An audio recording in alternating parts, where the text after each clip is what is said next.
안녕하세요. 안녕하십니까. 네, 비도 오는데. 네, 오늘 예술가들 하면 기분이 막 좀 들뜨는 날일 것 같아요. 비가 오니까. 조마들 하잖아요. 그렇죠. 네. 자, 사실은 우리 피카다리 국제미술관에서 오랫동안 준비한 거죠. 네. 조금 독자들한테는 생소한데, 추구권이라는 게 어떤 겁니까? 네. 일단 추구권은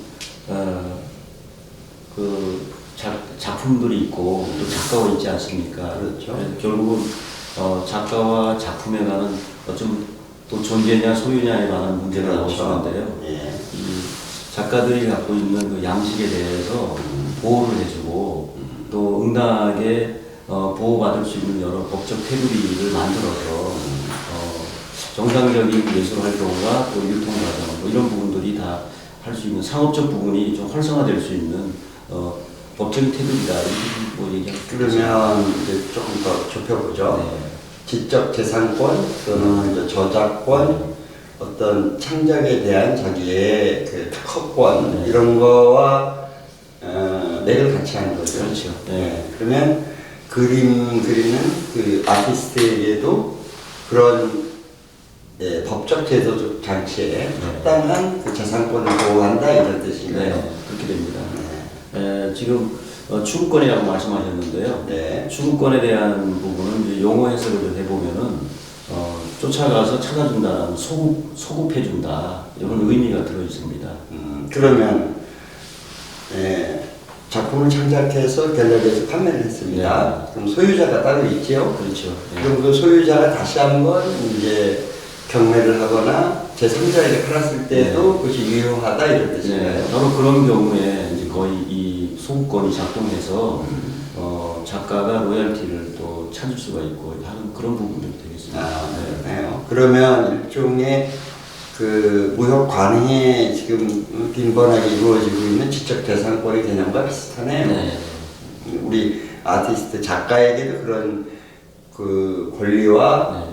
그 재산권을 보호해주겠다 이런 네. 취지이네요. 네. 좀 생소하네요. 우리. 네, 그런데 이제 이 추구권이 이제 입법화가 되게 되면은 네. 추구권 그 하나를 만들어내기 위해서 이 저반적인 소위 말해서 그 예술 작품에 관련 여러 인프라들이 작동을 하게 돼 있습니다. 그러니까 결국 시스템이 작동하게 된다는 것이죠. 그래서 이 추구권 입법이 중요하다고 이렇게 볼 수 있습니다. 자, 이거 볼까요? 자, 한국 미술품 재판매권.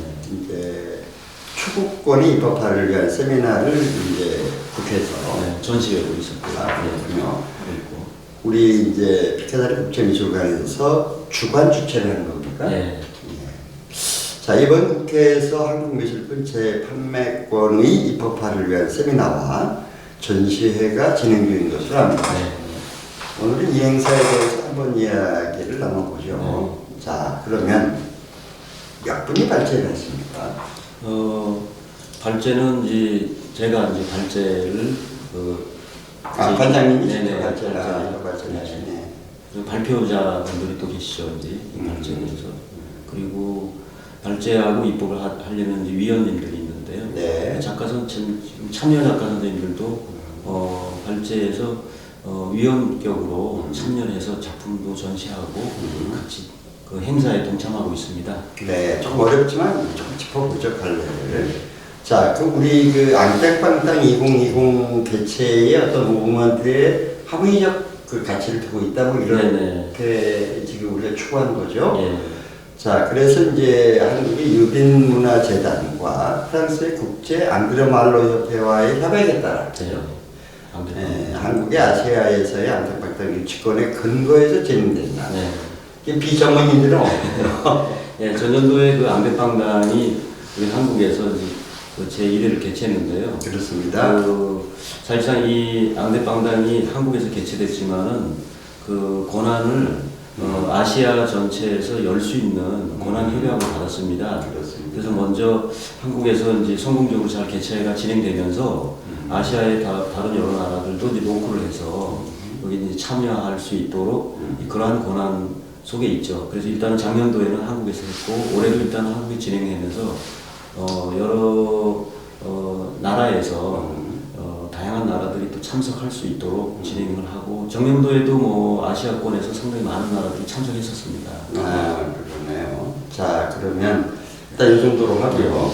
자, 그 취지와 배경에 대해서 네. 뭐 여러 가지 이제 관장님이 보시는 그 방향들이 뭐 문화사적 의미, 한국 미술품 재판매권에 대한 현황, 또 글로벌 시대의 국제 위상에 걸맞는 제도 마련의 형태, 뭐 이렇게 여러 가지를 짚어보셨는데, 예, 말씀해 주세요.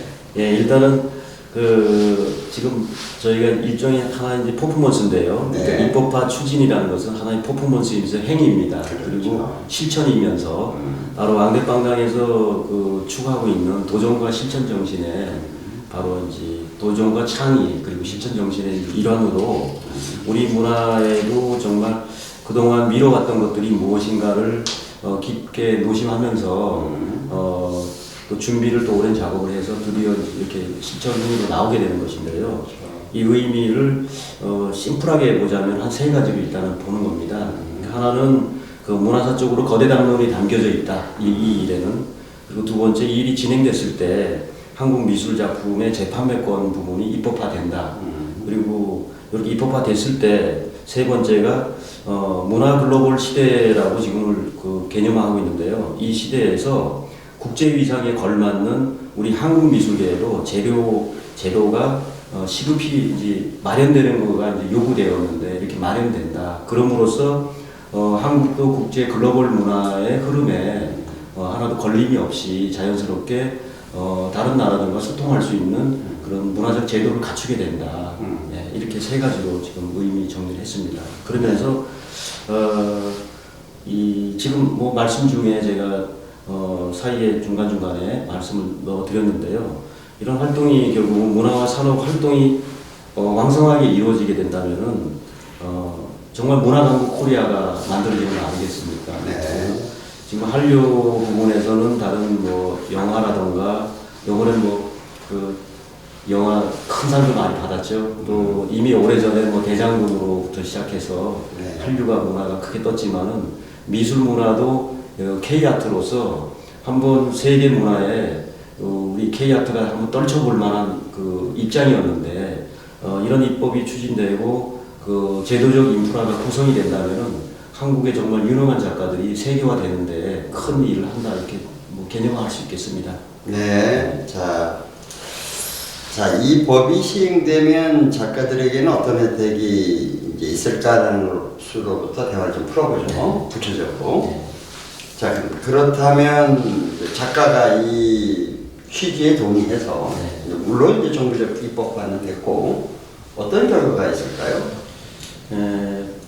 먼저 제가 이제 이야기를 한번 수년 전에 이제 어떤 기사에서 네. 어느 가난했던 예술가의 그 삶의 이야기 부분이 조금 노출돼서 이렇게 이제 기사화된 부분이 있었습니다. 네. 물론 결과론적으로는 추구법이 한시라도 빨리 필요하다라고 그런 목적으로 이제 이야기가 있는데요. 어느 예술가가 이제 돌아가시고 난 다음에 물론 이제 조금 가난한 삶을 살았어요. 근데 그 남겨진 자녀들이 남매가 우연히 이제 어디를 가게 됐는데 거기가 바로 경매하는 데였어요. 근데 자기 아버지의 그림이 거기 굉장히 비싼 가격에 막 거래가 되고 있는 걸 보게 되거든요. 그래서 아이들은 가난하고 누추한 모습이죠. 저거 우리 아버지 그림인데 라고 하는 그 모습에 사파가 있는 그 기사를 냈어요. 그래서 지금 작가들에게 현실적으로 작가들이 많은 명작을 남기고 또 유명 작가가 돼도 현존할 당시에 그런 여러 이 법적인 부분이 좀 부족해서 혜택을 못 받고 또 자녀들에게도 그 저작권에 관한 문제들이 혜택을 못 받아서 어려움에 계속 연속적으로 이어진다 어려움이. 그래서 네.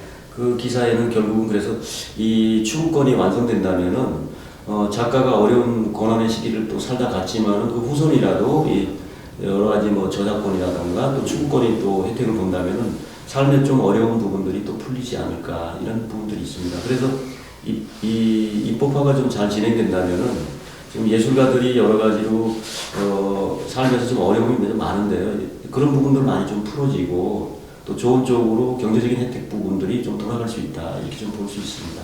네, 알겠습니다. 예, 가슴 아픈 얘기죠. 예, 대부분 훌륭한 그 아티스트나 천재들이 요절하거나 불행한 삶을 영위한 게 많죠. 네. 대부분 그렇죠. 좀 제가 저 부연해서 좀 추가로 좀, 말씀드리자면은 그 사후에 지금 현재 그 70년간의 저작권 이런 부분들이 좀 확보는 돼 있거든요. 네. 국제적으로 지금 70년으로 지금 연장했는데요. 네. 저는 50년에서 요 추구권이 이제 확보가 되고 또 예술작품 저작료라든가 로얄티가 이제 소구권이 발동이 되고 네. 또 총체적으로 이제 이 소구패를 찾아준다는 뜻인데요. 네. 그래서 예술가들의 권익을 보호하는 차원에서 매우 중요한 또 하나의 권리 보장성을 확보하는 그런 법률이 되지 않을까 이렇게 지금 보고 있습니다. 네, 일단은 우리가 이제 그 창작을 하고 일종의 그 아티스트들이 대부분 그 비경제적 활동을 하지 않습니까? 이제 거기에 대한 보상은 우리가 그 도덕적으로나 사회적으로 틀을 만들어 보자. 이걸 저도 개인적으로 동의합니다. 근데 사실은 제가 인터뷰 전에 말씀드렸지만 이제 막시즘이 가지고 있는 공공성이라든가 또는 이제 무역 관행에 대한 저작권적 충돌이라든가와는 큰 함의에서는 우리가 좀 고민할 필요가 있다. 그렇죠. 네. 그거는 제가 이제 전제하고 네. 물론 이제 우리가 국회 세미나에서 담론이 일방적이거나 함의성이 사라지면은 그거는 그 이벤트가 되거든요. 그러나 그 문제는 서로 고민해요. 네, 그래서 이제 일단은 이제 저희가 문화로 접근하는 부분에 네. 예전에 이제 보편성이라든가 또 객관성이 너무 맞춘 그 문화의 개념이 있었습니다. 그렇죠. 그게 뭐냐면은 일단은 문화라고 하면은 그 용어적으로 그 학문, 종교, 예술 이렇게 봤던 부분에서 점차 1980년대에 포스트 모더니즘이 좀 크게 떨치면서 네. 어떤 단위적인 부분에 있어가지고의 독립성이나 자율성이 확보되려고 하는 노력들이 많지 않았습니까? 네. 그래서 문화도 이 자율성의 부분에 지금 추구하고 있고 찾아가고 있는데요. 그 어느 그 교사들에게 있었던 어떤 설문조사를 제가 잠깐 재밌는 설문조사가 있었습니다. 예. 뭐냐면은 그 문화에 대해서 어떻게 생각하느냐라는 그 설문조사였는데요. 문화는 교사들이 삶이다, 또 비타민이다, 또 이렇게 나가다가 문화는 사랑이다 이렇게 또 얘기가 되고 그러다가 또 문화는 백지다 그러다가 문화는 우리가 만드는 것이다까지 나오다가 마지막에 더 재밌는 그 문화에 관한 얘기가 나옵니다. 네. 문화는 여름방학이다. 그리고 문화는 오락실이다. 이렇게 이제 얘기가 나왔습니다. 결국 문화의 자율성이 이제 상부 구조를 갖고 있는 그 정치적인 제도나 법적인 틀보다도 이제 우리 삶과 가깝게 자율성을 확보하려고 하는 의식이 많이 이제 확대되다 보니까 문화에 대해서도 이렇게 재미있게 이제 접근하려고 하는 의식이 있거든요. 그래서 지금 우리 이제 그 문화는 삶이기 때문에 예술가들은 그 예술 행위 자체가 삶이지 않습니까? 그래서 그런 예술성이 보장된다는 부분이 삶을 확장하고 또 예술가들의 삶을 확장하는 부분에서 꼭 입법화가 된다면은 예술성이 더 좋은 쪽으로 갈 수 있는 기반이 되지 않을까 싶습니다. 국제성의 문제로 넘어가겠습니다. 자, 이 법이 국제적으로 어떻게 진행되고 있고 또 실체화되고 있나? 네. 한번 대략적으로 말씀해 주실까요? 네, 현재 뭐 유럽하고 미국에서도 일단 이 법이 시행되고 있습니다. 물론 네. 미국 같은 경우는 연방제가 돼서 그 연방 자체가 50여 개 그 연방 자체가 다 여기 합의를 했을 때 전체 미국 전체가 이 법을 시행하겠지만은 안타깝게도 미국에서는 합의가 잘 이루어지지 않아서 한 개 주만 이게 시행을 하고 있고요. 그 잭슨 폴록이 있는 주인데요. 그 다음에 프랑스 같은 경우도 잘 시행되고 있고 특히 프랑스 같은 경우는 문화권을 우리 프랑스 문화다, 우리 프랑스다라고 생각하지 않고 범국가적인 차원에서 프랑스를 국제문화권으로 인식을 하고 있거든요. 그래서 여러 나라의 작가들이 프랑스에 모여 있고요. 그리고 그 작가들도 이 글로벌 추구권 부분 혜택을 보고 있죠. 그리고 특히 뭐 프랑스의 국제 앙드레말로 협회 같은 경우는 80여 개국의 그 회원국을 주관하고 있습니다. 그래서 그 상당히 여러 나라들이 지금 이 추구권을 입법화가 돼서 지금 진행되고 있습니다. 그런데 이제 문제 부분은 추구권이 사회적으로 제대로 잘 작동하려면은 그 사회적 인프라가 문제거든요. 또 예술적 차원에서의 그 기반인, 또 조성되어야 될 기반인 인프라가 문제인데, 그 입법이 다 됐다고 해서 완전하게 인프라가 다 구성된 건 아니고요. 어떤 데는 또 인프라 구성 잘 돼 있는 데도 있고, 아직까지는 사회적 기반에 인프라가 조금 구성이 덜 돼 있는 부분도 있고, 하지만은 입법적으로는 다 그 완비를 해서 이렇게 진행되고 있는 걸로 알고 있습니다. 아, 그러네요. 자, 그러면 여기는 이게 일단 이제 모법이 만들어지면 시행령이 만들어지고요. 시행령은 아무래도 이제 문화체육관광부가 될 것이고, 거기 시행령의 규정에 맞게끔 이제 주체 주관자의 집행자가 나와요. 그 관계하는 일종의 이제 이런 우리 피카자리 국제미술관 같은 경우에 이제 초기에 그런 어떤 우리 플랫폼 역할을 하지 않을까 이렇게 희망하는, 예, 희망을 좋죠. 예. 그렇게 시작하는 겁니다. 네. 조금 제가 그 말씀을 아직 뭐 조금 덜 드린 부분이 있었는데요. 네. 저 위원장님 그 질문에 이렇게 해서 그 국제적으로는 국제 글로벌 추구권이 이제 작동되는데요. 여기 특히 이제 그 우리 앙드레 말로 협회 같은 경우에 작가들을 국제 글로벌 추구권자를 등록을 시키는 일을 좀 많이 하고 있습니다. 네. 그래서 소위 이제 약칭으로 ADHP라고 하는데요. 이 ADHP는 결국은 글로벌 추구권으로 미술품 거래 활성화를 유도를 하게 됩니다. 네. 그 활성화라고 하면은 먼저 유럽에는 경매라는 부분이 많이 활성화되어 있지 않습니까? 그렇죠. 또 경매를 통해서 뭐 대단한 작가들도 많이 또 등장하게 되고 또 그 전에 뭐 무명의 작가였지만은 경매를 통해서 뭐 대단한 빅스타가 되기도 하고 그래서 뭐 이벤트도 일어나는 그게 경매인데요. 네. 그 경매에서는 먼저 1순위로 보는 부분이 이 작가가 ADHP 국제 글로벌 추구권을 가지고 있느냐 없느냐가 관건이랍니다. 그래서 네. 먼저 국제 글로벌 추구권이 이제 있는 작가들에 한해서 이게 선정 대상에 순위가 좀 이렇게 좀 형성되어 있거든요. 그렇다면은 이제 국제 글로벌 추구권을 이제 가지게 되면은 그때부터 이제 다양한 경우에 진출하게 되고, 그러니까 예술가들이 또 작가들이 또 작품이 노출되기 시작한다는 거죠. 그래서 미술품 활성화라는 부분, 그리고 국제 예술 활동의 활성화라는 부분에서 크게 기여하지 않나 싶습니다. 예. 네. 이제 큰 틀에 이게 카르텔인데 지금 우리가 이제 개념으로 만들어 놓은 것과 프랑스에서 선동하고 있는 것은 일종의 선점하고 있는 카르텔입니다. 철학적인 게 더 중요해요. 내부적인 우리가 강론을 잘 만들어서 입법화시키고 우리가 늦게 출발했지만 알차게 작가의 그 권익을 보장하는 그런 형태를 만들어야지 그들의 카르텔에 들어가서 선점하면 왜곡될 수가 있습니다.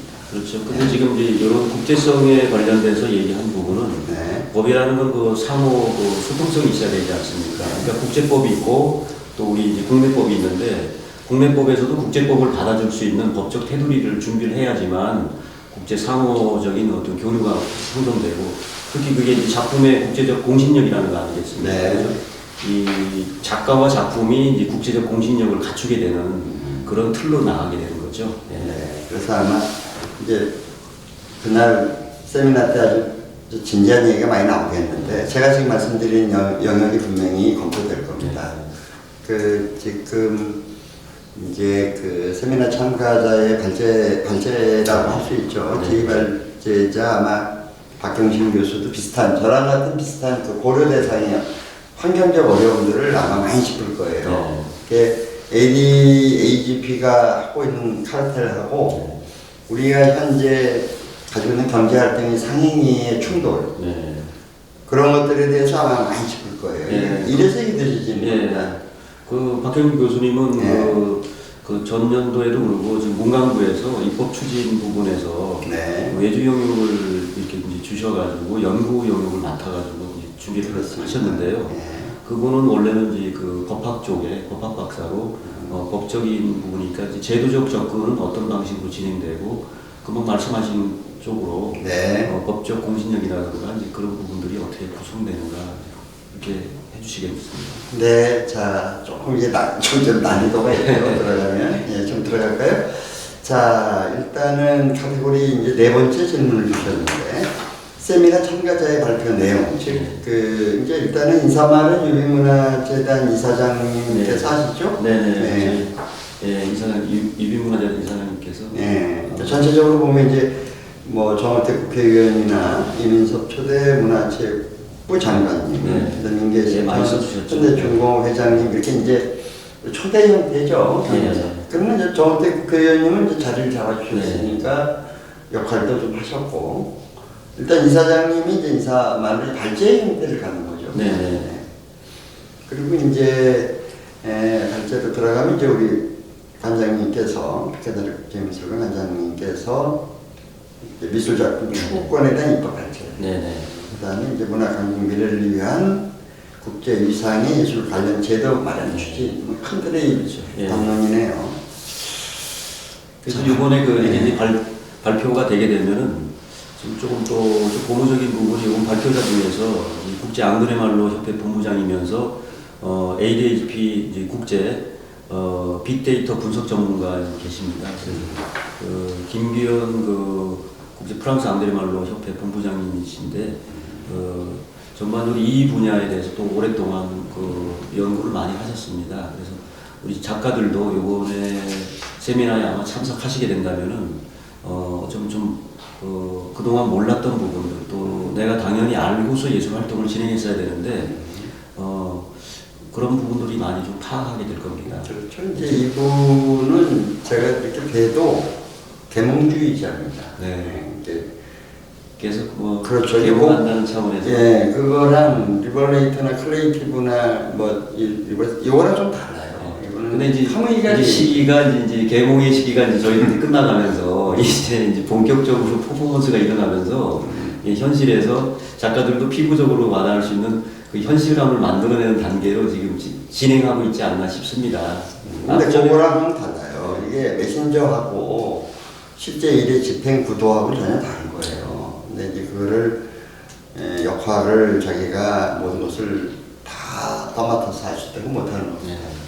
이분은 계몽주의자로서 아주 훌륭한 일을 하셨고 거기에 합당한 이제 역할이 있겠죠. 하지만 법과 제도는 전혀 다른 겁니다. 그렇죠. 법과 제도는 입법의 과정을 거쳐서 그 다음 이제 주체 주관이 있는 겁니다. 전혀 다른. 하여튼 굉장히 하지만 김구현 씨의 역할은 굉장히 훌륭한 그런 소신을 갖고 메신저 역할을 했다 이렇게 보고 또 우리 박경희 교수님은 연구 용역을 받으신 것 같아요. 진행된 걸로 보고. 그 다음에 이제 신재남 이분은 참여도 많이 하신 것 같죠? 그 전에도 그 문광부에서 주최하는 여러 이 추구권, 그러니까 재판매권에 그러죠. 재판매권 연구의 공청회라든가 또 연구할 부분에 한 1년 가까이 또 참여하셔가지고 우리 작가나 미술계나 예술가들의 현 실태 또 작가들이 뭘 요구하고 어떤 것들이 관철되기를 강력하게 바란다는 그런 것들도 많이 전달하시고 해서 이 추구권에 관한 또 현장감 이런 부분을 많이 갖고 계신 걸로 알고 있습니다. 여러 미술 계통의 우리 동아리가 전문 동아리가 있는데 그 중에서도 이제 전업 작가 프로페셔널이죠. 이사장님으로 현장에서 일을 하셨기 때문에 좀 훌륭한 세 분의 발제를 잘 해주셨습니다. 이분들이 다 마음들이 크게 공적인 부분에서 공심을 크게 가지신 분들이었고 아마 기꺼이 이렇게 또 참여하시고 또 좋은 역할을 지금 하시려고 또 중요한 순간이기 때문에 제가 다시 한번 말씀드리자면 추구권에 대한 입법 발제는 이승훈 피카다리 국제미술 관장님이 하시고 제1발표자로 추구권 추진의 개연성과 역추적 시스템 김구현 본부장님이 하시고 그 다음에 이제 추구권 도입을 위한 법 제도적 고려사항에 대한 검토 박경신 교수님이 하시고 그 다음에 추구권 실시와 예술계 및 작가 입장의 실태 신재남 전 회장님이 하십니다. 이 정도로 하고요. 자, 그날 또 전시회도 있다고요? 네, 그렇죠. 예술 작품이라는 게 정말 문화의 또 꽃이 아닙니까? 그렇습니다.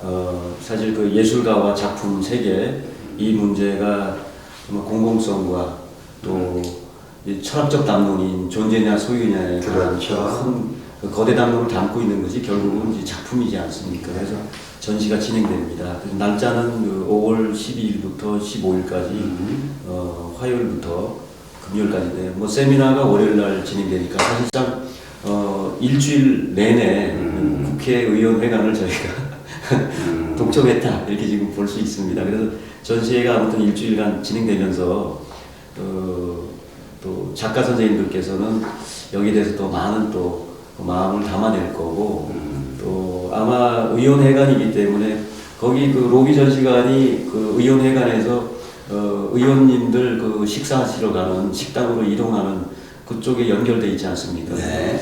뭐 상당히 많은 의원님들이 보지 않을까. 그리고 또 입법을 준비하는 다른 담당자분들이라든가 이런 분들이 거의 상당히 무게감 있고 제일 중요한 분들이 계신데 이분들이 거의 다 이 전시를 보실 것 같겠습니다. 네, 그러면 20대 국회가 대미를 장식하는 과정에 그 그렇죠. 문화사적 담론을 한번 마무리한다는 의미도 있고요. 자, 그러면 대단히 많은 작가들이 참여하신 것으로 봐. 네, 그렇죠. 작가 선생님들이 관심이 많고 그 의미가 크다 하겠습니다. 네. 전시회가 가진 의미를 다시 한번 짚어보고 싶어요. 예, 이번에 이렇게 좀 많이 참여할 줄 몰랐습니다. 그런데 작가 선생님들께 이제 이번 행사, 그러니까 입법에 대한 그 세미나와 또 전시회에 대해서 이렇게 알려드렸지만 흔쾌히 많이들 이렇게 오셨어요. 그래서 아마 이제 이 실효성을 갖춘 이런 상태가 된다면은 우리 예술 시장, 특히 미술 시장에 이 또 정착이 되고 또 그 인프라가 구축이 돼가지고 현실화가 더 빨리 온다면은 그게 바로 우리 작가 선생님들이 희망했고 염원했던 부분들이었는데 네. 그 염원들이 좋은 모습으로 또 이제 가고 더군다나 작가 선생님들이 힘을 실어줘가지고 같이 가고자 하는 어떤 그 또 형태이기 때문에 마음이 정말 따뜻합니다. 그래서 이렇게 많이 참여해주시고 관심을 가져주신다고 하니까. 네. 자, 끝으로 자 성공적인 이제 개최를 응원드리고요. 마무리 말씀 또 이제 문화의 그 객관적인 정의, 네. 또 학문과 종교 예술 그런 종합적인 어떤 카테고리를 말씀해 주시죠. 네, 지금 문화라는 거는 금방 말씀하신 것처럼 객관적인 정의는 학문, 종교, 예술이지만 현대에 옴으로써 그 문화 철학이 문화가 갖고 있는 문화 철학이 자율성을 확보하기 위해서 나름대로 그 로컬적인 부분에서 움직이면서 문화의 개념들이 확장되고 있고 또 문화의 개념들이 또 다양하게 만들어지고 있습니다. 특히 우리 삶과 관련해서 피부적으로 느낄 수 있는 그 문화의 어떤 그 형태로 지금 나아가고 있습니다. 그래서 이번에 그 미술 입법, 미술 추구권 입법 추진 부분도 미술계에서 갖고 있는 현실적인 그 현안 문제이기 때문에 새로운 문화를 우리가 만들어낸다 이렇게 보고 있습니다. 그래서 이런 안에 또 예술가들이 또 함께하고 있지만은 문화 관계자 이외에 문화를 바라보고 또 작품을 감상하는 감상자분들도 아마 좀 더 편안한 쪽에 그리고 좀 성숙된 문화의 시대를 열어가기 위한 부분이기 때문에 또 좋은 모습으로 아마 관객들과도 만날 수 있는 그런 것이 되지 않을까 싶습니다. 그리고 거기에 희망을 걸어봅니다. 그렇다면 예술품과 작가 그리고 감상자가 또 좋은 쪽의 문화 환경으로 가기 위한 입법 준비이기 때문에 많이 도움 좀 주시고요. 또 관심 좀 많이 또 부탁드리겠습니다. 네, 수고하셨습니다.